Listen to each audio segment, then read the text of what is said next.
जय श्री कृष्णा दोस्तों, राधे राधे।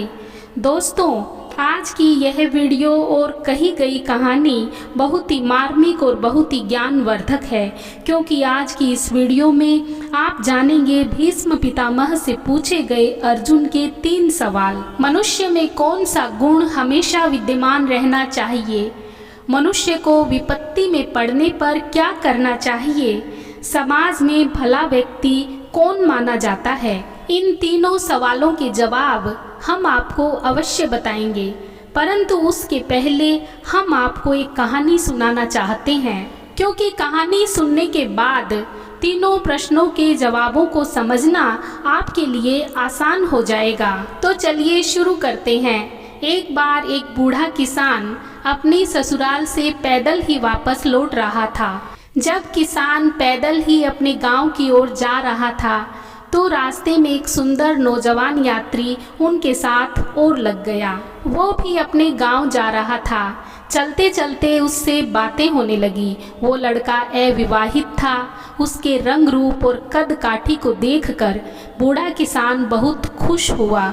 सोचा क्यों ना मैं इस नौजवान के साथ अपनी बेटी का विवाह कर दूं। यही सोचकर उसने उस नौजवान का नाम पता भी पूछ लिया। लड़का दिखने में सुंदर था, पढ़ा लिखा था, उसकी बेटी के योग्य था, परंतु उस लड़की की एक बात उसकी समझ में नहीं आई। वो बात ये थी कि उस नौजवान के हाथ में एक छाता था, पर उस तपती धूप में भी वह छाता खोलकर नहीं चल रहा था। बूढ़ा सोचने लगा, अजीब आदमी है, छाता होते हुए भी धूप में छाता का उपयोग नहीं कर रहा है। फिर सोचा चलो कोई बात नहीं, नौजवान है और नौजवान व्यक्ति को ज़्यादा सर्दी गर्मी नहीं लगती। अब तो धीरे धीरे बातों बातों में वो काफ़ी दूर आ चुके थे। रास्ते में उन्हें घनी छाया वाला वृक्ष दिखाई दिया। सोचा चलो थोड़ी देर इस वृक्ष की छाया में आराम करते हैं, फिर आगे की मंजिल तय करेंगे। अब वे दोनों उस पेड़ के नीचे बैठ गए। जैसे ही वे दोनों उस पेड़ के नीचे बैठे तो उस नौजवान युवक ने अपना छाता खोल लिया। यह देखकर बूढ़ा व्यक्ति और भी ज़्यादा अचंभित हो गया। सोचने लगा, जहाँ छाते की आवश्यकता थी उस तेज चिलचिलाती धूप में, वहाँ तो छाता इसने प्रयोग किया नहीं, और जहाँ इसकी आवश्यकता नहीं है पेड़ की घनी छाँव में, वहाँ ये छाता खोलकर बैठा है। ऐसे मूर्ख और बेवकूफ़ आदमी से मैं अपनी बेटी का विवाह नहीं करूँगा। थोड़ी देर वृक्ष के नीचे आराम करने के बाद वो दोनों आगे के लिए चल दिए। चलते चलते रास्ते में एक नदी पड़ी। अब नदी के ऊपर कोई पुल तो था नहीं, ना ही कोई वहाँ नाव वाला था, तो नदी में घुसकर ही नदी को पार किया जा सकता था। नदी का बहाव तेज था, इसलिए बूढ़े किसान ने अपने कपड़े उतारकर एक कपड़े में बांध दिए और नदी को तैरकर पार हो गया। मगर वो नौजवान युवक कपड़े पहने पहने ही नदी में घुस गया और तैरकर नदी को पार कर लिया। अब तो बूढ़े किसान को पूरा भरोसा हो गया कि ये लड़का जितना सुंदर है उतना ही मूर्ख है। कपड़े पहनकर ही नदी पार कर गया। इसको अपनी बेटी देना मूर्खता है। कुछ दूर आगे चलकर लड़का अपने गांव की ओर चला गया और बूढ़ा किसान अपने गांव की ओर। घर पहुंचकर उसने मार्ग वाली बात अपनी बेटी को बताई और कहा कि बेटी, मुझे मार्ग में एक नौजवान युवक मिला। देखने में तो अच्छा खासा सुंदर था, पढ़ा लिखा भी दिखाई दे रहा था। उसे देखकर मैंने सोचा क्यों ना मैं इस सुंदर नौजवान से अपनी बेटी का विवाह कर दूं, पर आगे चलकर जब मैंने उसकी बेवकूफ़ी देखी तो वो मुझे पसंद नहीं आया। मेरा विचार बदल गया, क्योंकि उसके पास छाता होते हुए भी चिलचिलाती धूप में वो छाता तान कर नहीं चल रहा था। आगे चलकर जब पेड़ के नीचे आराम करने लगे तो उसने अपना छाता तान लिया। फिर उसके बाद जब नदी पार करने की बारी आई तो वो मूर्ख कपड़े पहने पहने ही नदी पार कर गया। बताओ, उससे ज़्यादा बेवकूफ़ और कौन होगा?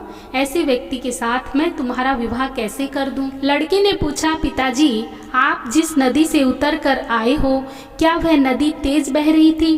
पिता ने उत्तर दिया, हाँ। लड़के ने पूछा, आप जिस पेड़ के नीचे विश्राम करने के लिए बैठे, क्या वो पेड़ पीपल का था?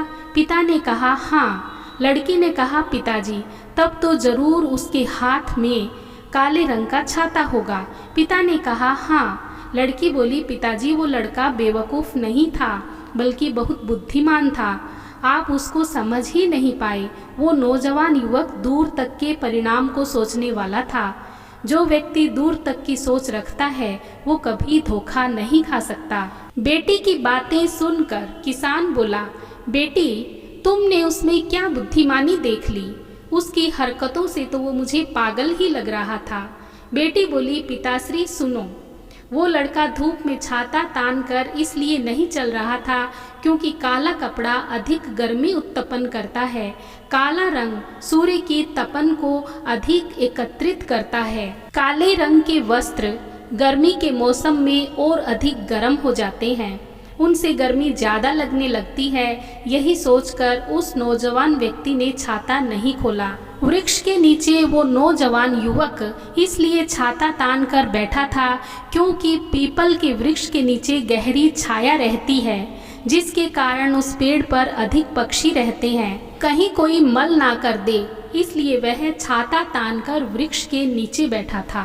लड़की बोली पिताजी उस युवक ने कपड़े पहने पहने नदी इसलिए पार की क्योंकि तेज गति से बहने वाली नदी को पार करने के लिए अधिक बल का प्रयोग करना पड़ता है, और यदि व्यक्ति बहाव में आ जाए और अगर उसने कपड़े पहने हैं तो नदी के पास खड़े होने वाले व्यक्ति कोई भी उसे देखकर बचा सकता है, और निर्वस्त्र व्यक्ति बह जाए तो उसे मुर्दा समझकर लोग नहीं निकालेंगे। अब आप ही बताइए पिताजी, वो नौजवान अक्लमंद था या मूर्ख? जो व्यक्ति दूर तक के परिणाम को सोचकर काम करता हो उसे आप बुद्धिमान ही समझिए। ऐसे व्यक्ति कभी मुसीबत में नहीं पड़ता।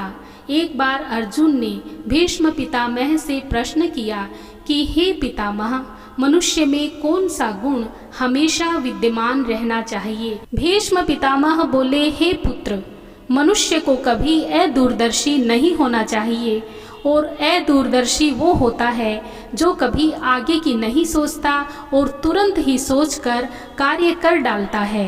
ऐसा मनुष्य हमेशा अपने किए का विपरीत फल प्राप्त करता है।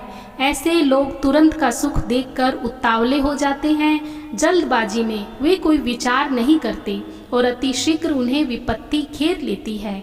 मनुष्य के अंदर दूरदर्शी होने का गुण हमेशा होना चाहिए। ऐसे गुण वाला व्यक्ति कभी चोट नहीं खा सकता।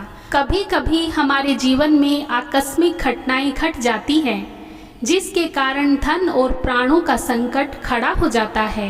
यदि हम मार्ग में होने वाली घटना के विषय में पहले ही अनुमान लगाकर चलें तो बहुत हद तक हम विपत्तियों से बचे रहेंगे। अर्जुन ने दूसरा प्रश्न किया, पितामह, विपत्ति में पड़ने पर मनुष्य को क्या करना चाहिए? पितामह भीष्म बोले, हे अर्जुन, जब मनुष्य घोर संकट में पड़ जाए या अपने से भारी दुश्मन से सामना हो जाए या कोई गंभीर संकट खड़ा हो जाए, उस समय हमें अपने धैर्य को खोना नहीं चाहिए। घबराकर जिसने अपना धैर्य खो दिया, संकट तो तब भी कम नहीं होगा, और हड़बड़ाहट में यदि हम कोई भी उपाय कर भी लेते होंगे तो भी वो नहीं कर पाएंगे। इसलिए ध्यान रहे, हमें खूब धैर्य के साथ सोच समझकर कदम उठाकर इस प्रकार से चलना चाहिए कि पत्थर भी हट जाए और समस्या का समाधान भी हो जाए। उत्तेजना या अक्षणिक क्रोध हानिकारक हो सकता है। मनुष्य किसी भी विपरीत दिशा की शुरुआत घबरा कर ना करे। अर्जुन ने तीसरा प्रश्न किया, हे पितामह, समाज में भला व्यक्ति कौन माना जाता है? भीष्म पितामह बोले, हे अर्जुन, समाज में भला व्यक्ति वही माना जाता है जो दूसरों में दोष नहीं देखता। कहते हैं दूसरों पर उंगली उठाने से अच्छा है तुम अपने कानों में उंगली डाल लो, तुम समाज में सबसे भले व्यक्ति माने जाओगे। यही सज्जन पुरुष का लक्षण है। अक्सर हम दूसरों के दोष देखकर उन पर उंगली उठाने लगते हैं। किसी के गुण दोष निकालना ठीक नहीं है। किसी के दोष गिनने से अच्छा है कि आप कान में उंगली डाल लें। किसी के दोष सुने ही ना। जो ऐसा करता है वही सज्जन पुरुष माना जाता है। किसी की निंदा करना उचित नहीं है, ना किसी के दोष गिनो ना सुनो। ऐसा व्यक्ति ही समाज में भला व्यक्ति माना जाता है। यदि वीडियो आपको पसंद आई हो तो लाइक जरूर कर दीजिएगा। धन्यवाद। जय श्री कृष्णा। राधे राधे।